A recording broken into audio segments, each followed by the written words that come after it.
আপনি যদি আদ্রিত রায়ের ভক্ত হন তাহলে আপনার জন্য রয়েছে খারাপ খবর। মিঠাই ধারাবাহিক শেষ হবার পর আদ্রিত রায়ের পরবর্তী ফিল্ম পাগল প্রেমী নিয়ে যথেষ্ট উৎসাহী ছিলেন তার ভক্তেরা। আর তাদের উন্মাদনা আরও বাড়িয়ে দিয়েছিল শুটিং সেট, অর্থাৎ পাগল প্রেমী শুটিং সেট থেকে প্রকাশ পাওয়া বা লিক হওয়া বিভিন্ন রকমের আদ্রিত রায়ের ছবিগুলো, যেখানে আদিত রায়কে সম্পূর্ণ একটা নতুন লুকে দেখা যাচ্ছে। শোনা যাচ্ছিল যে চলতি বছরেই নাকি মুক্তি পেতে পারে এই পাগল প্রেমী ফিল্মটি।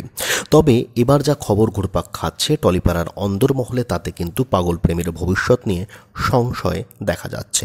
এর কারণ হলো প্রযোজক এবং অভিনেতার মধ্যেকার সংঘাত বা মনোমালিন্য।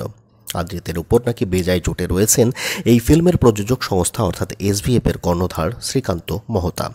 আদ্রিতের সঙ্গে প্রযোজক সংস্থার সংঘাতের মূল যে দুটি কারণ উঠে আসছে, সেই কারণ দুটি হলো, প্রথম কারণ, পাগল প্রেমীর শুটিংয়ের আগে নাকি প্রযোজক সংস্থা এবং আদ্রিত রায়ের মধ্যে একটা চুক্তি হয়েছে, যেখানে কিন্তু বলা হয়েছিল আদ্রিত রায়কে ফিল্মের মুক্তির আগে যেন আদ্রিত রায় বিয়ে না করেন, কিন্তু অভিনেতা সে কথা রাখেননি।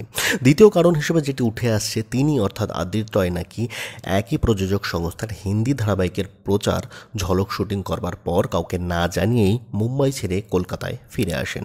এই দুই কারণের জন্যই নাকি সমস্যার সূত্রপাত ঘটে বা সংঘাত শুরু হয় প্রযোজক এবং অভিনেতার মধ্যে, যার প্রভাব পড়েছে ফিল্মের ভবিষ্যতের উপর। যেখানে একটা সময় পরিচালক জানিয়েছিলেন কিছু গানের দৃশ্য আর কিছু ছোট শট ক্যামেরাবন্দি করা বাকি রয়েছে রিলিজের আগে, এখন নাকি সেই কাজেও ঝুলছে টানাপোড়েন। বিষয়টি নিয়ে যখন পরিচালককে প্রশ্ন করা হয় এক সংবাদ মাধ্যমের থেকে, তখন প্রযোজক সংস্থার উপর সম্পূর্ণ দায়ভার চাপিয়ে দেন পরিচালক। তার মতে যা বলার প্রযোজক সংস্থাই বলবে। এই বিষয়গুলির জন্য আপাতত কিন্তু পাগল প্রেমীর রিলিজ বা মুক্তির ধোঁয়াশা তৈরি হয়েছে।